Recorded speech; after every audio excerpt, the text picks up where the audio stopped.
가기사는 증시 각도기. 네, 안녕하세요. 젊은 투자 증시 나침판 안지원입니다.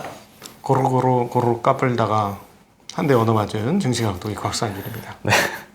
어저께 좀 많이 까불었죠. 그래 어제 그래 좀 지나치게 막 뭐 마비가 된다는 둥 맨날 오를 것 같다는 둥 뭐 그러더니 그때 알아봤어 좀. 떨어지는 게 뭔지 까먹었다는 둥 그런 얘기 했는데 역시 네, 뭐 그런 얘기 하자마자 바로 때려 맞았네요. 네, 아주 세게 한번 때려줬죠. 근데 그러봐야 1.5%니까 의뢰 있을 수 있는 하락이었다라고 보시도 될 것 같아요. 워낙 그냥 찔끔찔끔 올라가다가 이제 50포인트 얻어맞으니까 좀 세게 느낌은 오는데 그럼에도 뭐 많이 올랐었으니까. 네, 시장이 벌써 올해만 몇 프로나 올랐죠? 14%. 어제 기준으로 14%가 넘게 올랐어요. 굉장히 많이 오른 증시였습니다.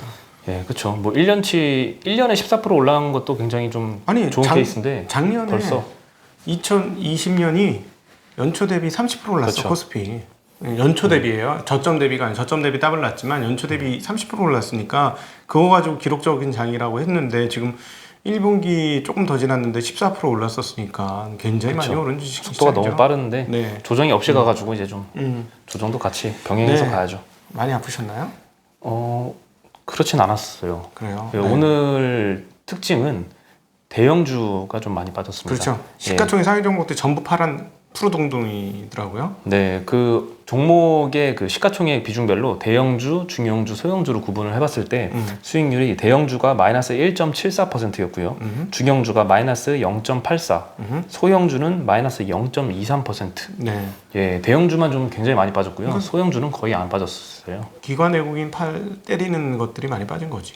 네. 그리고 예전에 한번 지난달인가요? 말씀드렸잖아요. 대형주와 중소형주 간에 이제 괴리가 정말 극단까지 차올랐다.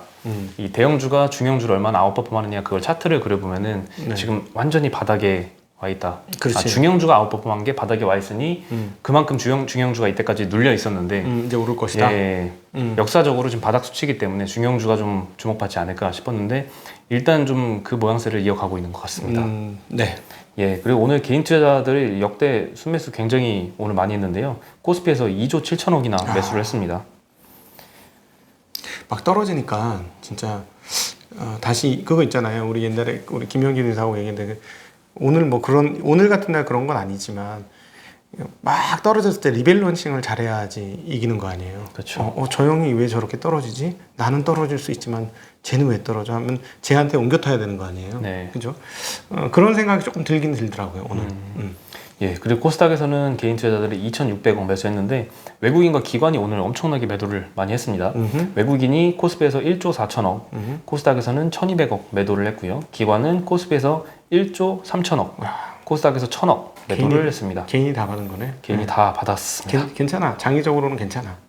받아야 돼. 개인 다 투자자들 뺏어봐야 돼. 예, 계속 오를 때는 좀 팔고 어제도 그랬고요. 뭐 떨어지면은 사고 요거 계속 반복하고 있습니다. 네. 그리고 오늘 업종 상승률 1위는 종이목재 업종이 1.3% 올랐습니다. 종목별로는 무림 PMP가 7%, 대형 포장, 한솔재즈가 한 3%씩 정도 올랐는데요. 펄프 가격이 굉장히 급등을 하고 있다고 합니다. 요즘 뭐 쇼티지 천국이네. 쇼티지 천국이에요. 2021년 자전거도 그 구동계 1년 걸린대요. 자전거도 이제 좋은 거 사려면은 오래 기다려야 되죠. 네, 6개월 정도 기다리면 뭐 쇼티지 않은 게 없는데 그 오늘 제가 이제 조선 기자재 공부를 좀 하기 위해서 통화를 해봤는데 조선 기자재에서 뭐라고 이게 근데 전반적인 분위기인 것 같아. 작년도에 완전 수주가 죽었다는 거야. 그래서 작년도 자기네 너무 힘들었대. 그래서 올해도 안 좋대. 왜냐면 작년에 수주한 게 없기 때문에. 지금 조선주들이 수주를 하지만 올해 실적은 더럽대. 맨날 이렇게 입이 거치냐. 안 좋다는 거야. 올해 안 좋을 수밖에 없다. 왜냐면 작년에 하나도 못 받았기 때문에 작년께 이제 넘어오니까 실적으로. 근데 그 뭐냐면 코로나 터지고 다들 안 될 거라고 생각해서 그냥 다 셧다운도 셧다운이고 이제 사람들 못 모였으니까 공장 가동이 안 된 것도 하나가 있고 또 전망도 안 좋게 한 것도 같이 더불어 있고 그래서 공장들이 다 놀았던 거예요. 그러니까 뭐 이게 모든 게 다 오르네 지금. 네. 그러게요. 모든 게 쇼티지네. 다 모든 게 쇼티지입니다. 네. 그래서 오늘 제지주가 강세를 보였고요. 현대차증권의 이제 박종렬 연구원 리포트 보면은 펄프 가격이 작년 말에는 톤당 595불이었는데요. 1월 달엔 600불, 2월엔 655불, 그다음에 4월 현재는 855불까지 굉장히 급등을 하고 있습니다. 요즘 뭐 가격 급등하는 게 한두 개가 아니죠. 그 DB금융투자의 이제 유경화 연구원 리포트에 보면은 펄프 가격 상승이 인쇄 용지와 특수지 업황에 영향을 주고 있고 주요 수출 시장에서 가격이 더 오르기 전에 재고를 비축하려는 움직임이 있어서 이 가격과 거래량, 아니 수량, P와 Q가 동반 상승하고 있다. 이렇게 언급을 했습니다. 야, 무림 PMP 펄프 회사잖아요. 예. 예. 그리고 이제 쿠팡이 남기고 간 흔적들이 굉장히 많죠. 예. 블룸버그에서 이제 보도가 나왔는데요. 네이버 웹툰이 미국 상장을 고려하고 있다라고 언급을 했습니다. 네. 네이버 CFO와의 이제 인터뷰 결과인 것 같습니다. 인터뷰에서 해외 입지 강화를 위해서 달러 채권 판매 확대를 고려 중이고 향후 미국 증시 IPO 가능성도 고려하고 있다라고 언급을 했다고 합니다. 저는 뭐 꼭 나쁜 건 아니라고 봐요. 이게 일반화되고 시간이 흘러서 뭔가 전염이 되면 이거 폭풍의 핵이 된다 이런 것들이 그래서 천지개벽하는 일이 벌어진다는 얘기를 계속 드렸고 그 중심에 의외로 싼 주식들이 포진되어 있을 것이다라는 게 저희 전망입니다. 오늘 관련된 기업 하나가 조금 이따 언급이 되니까요. 네, 잘 추론해 보시죠. 네. 그리고 SK 지주회사의 사장 장동현 사장님이 주가 200만 원 시대를 열겠다. 200만 원 시대면 이제 시가총액으로 따지면 140조 원입니다. 지금 20조예요? 예, 지금 SK 시총은 20조입니다. 네, 아주 세게 뻥카 치신 거죠? 뻥카가 진카가 될 수 있어. 뻥카가 진카될 수 있죠. 뻥카가 진카될 수 있습니다. 예. 되게 빨리 나왔어. 방금 전에 했던 예. 얘기가 바로 나왔어. 연이어서. 이게 뭐 오늘 얘기한 발언은 아니고요. 지난달 말에 온라인 간담회에서 했던 발언인데요. 네. 현재 주가 대비 7배 수준이나 끌어올리겠다라는 계획입니다. 시점도 2025년으로 못 박았고요. 네. SK와 이제 SKT에서 분할된 투자회사 간의 합병은 이미 하지 않겠다고 밝혔었죠. 그렇기 때문에 SKT 투자회사 가치를 인위적으로 낮추는 방향이 아니라 SK 지주회사의 가치를 끌어올리는 방향으로 시도를 할 것이다. 네, 이렇게 보이고요. 오늘 올랐어. 대형주를 다 떨어졌는데. 그런가요? SK만 올랐어요. 그래서 이상하다. 이 얘기는 좀 오래된 얘기인데 이거가 다시 회자가 되나? 왜 오르지? 막 했는데 사실은 계속 말씀드리지만 20조짜리로 하이닉스도 지배권을 가질 수 있고 네. 텔레콤도 지배권을 가질 수 있고 등등등 생각해 보세요, 여러분. 쌉니다. 네. 뻥카가 자회사가. 뻥카가 진카될 수 있어요. 그렇죠. 그리고 이 SK 지주사는 이제 주주총회에서 영문 사명에서 홀딩스라는 단어를 뺐습니다. 네, 그래서 이제 버크셔 같은 투자 회사로 거듭나겠다는 의지로 좀 보이는데요. 현재 적극 투자하는 분야는 반도체 배터리 분야, 친환경, 바이오, 디지털 이쪽으로 좀 사업을 집중을 하고 있다고 하고요. 네. 배당도 주당 7,000원으로 결정을 해서 전년 대비 40%나 증가를 했습니다. 네. 투자 이익을 실현하면 앞으로 배당 재원으로 쓰겠다는 언급도 있었고요. 그리고 또 오늘 새로 나온 소식인데 추가로 투자한 사례가 또 나왔습니다.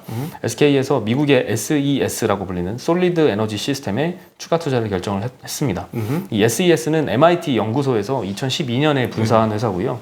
SK가 지금 12.7% 지분을 갖고 있는 2대 주주입니다. 차세대 배터리인 리튬 메탈 배터리 개발사이고요. 연내 상장을 준비하고 있다고 하고 예상 시가총액은 한 3조 원 정도 수준으로 예상이 됩니다. 이 리튬 메탈 배터리는 음극재에 금속을 사용한 제품이고 에너지 밀도를 높이고 제조 비용 절감이 가능해서 이제 차세대 배터리로 떠오르고 있다고 합니다. SK 이노베이션도 연구를 하고 있는데요. 2019년에 노벨 화학상 수상자를 영입을 해서 이 리튬 메탈 배터리를 연구를 하고 있다고 합니다. 원래 흑연이 쓰이죠, 음극재로는. 그렇죠. 네. 네, GM도 SES의 기술을 활용해서 이 배터리 채용에 속도를 낸다고 하고요. 19일 날 이 SES가 자금을 조달을 마쳤다 하면서 1,500억 정도의 자금 조달을 발표를 했습니다. 그리고 GM이 여기에 투자를 주도했다고 하고요. 싱가포르 국부 펀드인 테마섹, 상하이 자동차 등도 참여를 했다고 합니다. 네. 예, 그리고 아까 말씀하신 그 펄프 가격 쇼티지, 펄프 쇼티지에 이어서 이 고무 슈퍼사이클이 왔다 하는 리포트도 소개를 해드리겠습니다. 고무나무 크는데 7년 걸리는데. 그쵸. 7년 걸려. 천연 고문. 다 잘랐어. 안 팔려. 똥값 돼갖고 다 잘랐더니 예, 쇼티 났어. 그렇군요. 근데 7년 걸려. 어떻게 하면 좋아? 다시 만들려면 7년 걸리죠. 네, 7년 걸려. 이 천연고무. 왜냐면 천연고무하고 합성고무하고 섞어서 타이어나 다른 모든 거를 만듭니다. 천연고무만으로는 안 되고 합성고무만으로는 안 되고 섞어요. 근데 천연고무 쇼트지. 참. 그렇죠. 하나금투 윤재성 연구원 리포트인데요. 10년 만에 고무 사이클이 왔다 하는 리포트입니다. 그 천연고무 공급 부족을 원인으로는 말레이시아, 태국, 중국 등의 주요 수출국에서 업황 부진으로 경작지가 좀 줄어들었다고 하고요. 뭐 만드는데 오래 걸리는 것도 있겠죠. 반면에 수요는 급증하고 있는데 글로벌 물류 이동 증가, 그다음 인프라 투자 증가로 트럭용 타이어 수요가 급증했다고 합니다. 예, 유럽의 타이어 업체 미쉐린은 올 2월에 누적 기준으로 트럭용 타이어 판매가 신차용 경우에는 23%나 증가를 했다고 합니다. 천연 고무 가격은 지난 2월에 킬로그램당 2달러로 4년 만에 최고치를 기록을 했는데요. 업계에서는 향후 5년간 5달러까지 치솟을 것이라고 전망하기도 합니다. 이야, 2배 반. 네, 여기에 뭐 코로나 사태 때문에 그 위생용 장갑에서 있는 엠비라텍스 수요도 많이 늘었고요. 난리 났지. 난리 났어. 지금 스프레드 벌어져가지고. 난리 나서 지금 1분기 영업이 역대치를 경신할 것이다라는 예상이 나왔는데 그걸 또 경신하는 리포트가 또 나오고 그걸 또 경신하고 이거 계속 반복하고 있습니다. 금호석유가 그래서 오늘 좀 호조세를 보였고요. 네. 그리고 고무 가격 상승 수혜주로 다른 종목들도 좀 언급을 했는데요. 금호석유뿐만 아니라 LG화학, 효성화학, 롯데정밀, 애경유화 등을 꼽고 있습니다. 와, 진짜 화학 난리 났어 지금. 그렇죠. 오늘 뭐 애경유화도 4%가 넘게 올랐죠. 화학 난리 났어 지금. 네, 화학은 계속 좋습니다. 예. 야, 근데 이게 스프레드가 안 줄어. 계속 보고 있는데, 그죠? 예. 각종 스프레드, 그러니까 원료가의 흐름들이 보이면 쭉쭉쭉쭉 계속 올라가 지금. 신기해 죽겠어. 무섭게 하루도 예외 없이 올라가는 제품도 에폭시 있죠. 같은 것도. 예, 에폭시도 연일 오르고 있습니다. 네, 에폭시 투자 잘하셨죠 이번에. 네. 네, 그래서 잘 알고 있는 거야 더. 그렇죠. 이렇게 성공을 해야 더 전문가가 돼 그 분야에서. 그런 것 같습니다. 네. 네.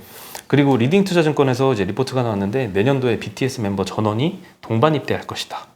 이렇게 예상을 하고 있습니다. 아직 공식적으로 나온 건 아니고요. 차라리 저게 낫겠다. 그래도 국군 예능 부대로 해가지고 전 세계를 도는 거지. 근데 이제 연예인들 가는 그 부대가 없어졌잖아요. 그래요? 예, 없어졌습니다. 그 연예병사제도 폐지가 됐다고 알고 있습니다. 그래도 뭐 여기 가면 맨날 그런 거 할 텐데. 그런 거요? 그렇죠. 국방부 이기 위해 돈 좀 벌어보자.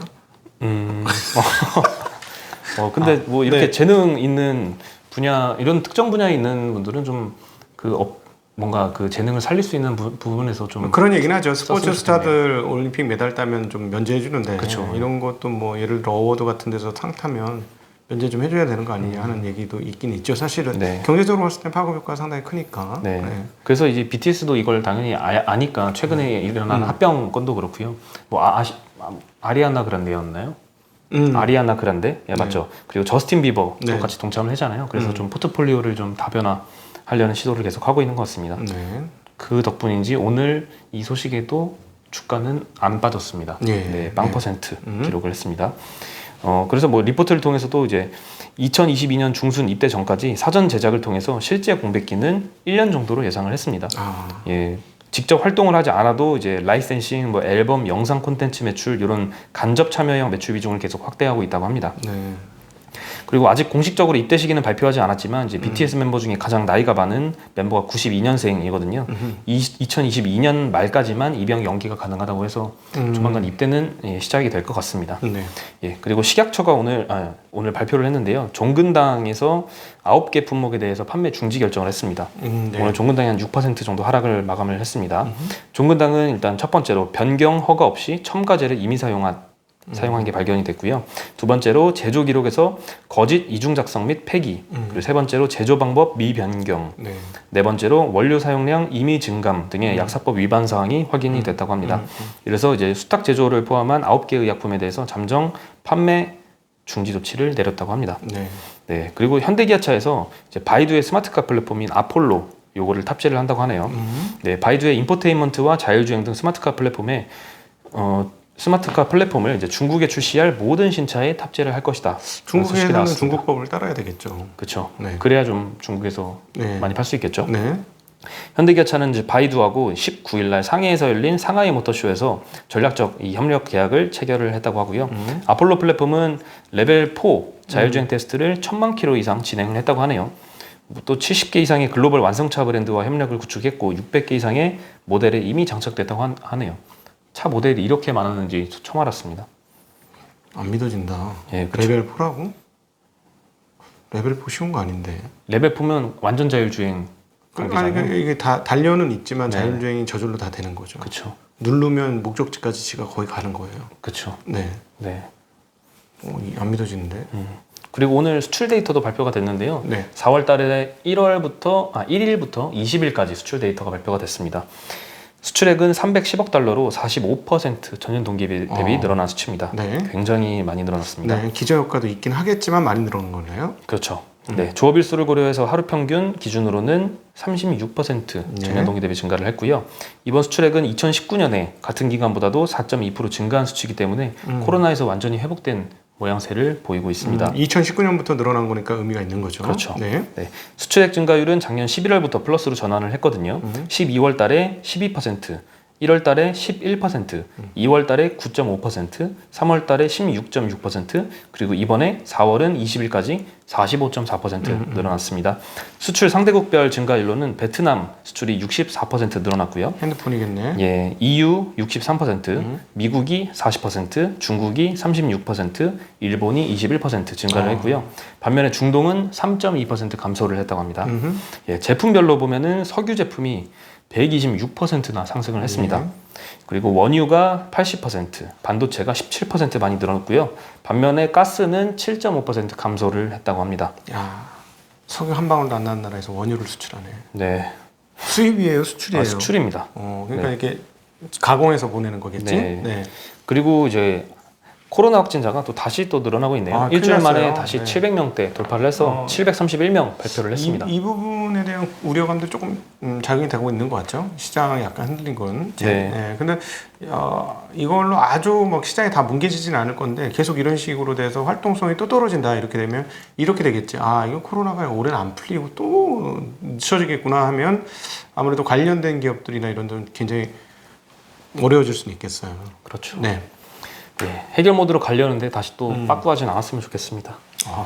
단어 고급스럽네. 빠꾸. 빠꾸. 네, 오늘 그래도 많이 빠졌는데 네. 힘내시고요. 이 힘내시죠. 정도 조정은 사실 힘내야죠. 네, 낙심할 조정은 아닙니다. 이 이런 정도. 정도 있을 수 있었고요. 계속 말씀드리지만 싼 주식 잘 보시라는 말씀. 이럴 때 싼 주식으로 한번 갈아탈 필요 있다. 여기서 말하는 싼 주식은 액면가가 싼 주식이 아니에요. SK는 29만 원이지만 싼 주식이라고 제가 표현하잖아요. 네.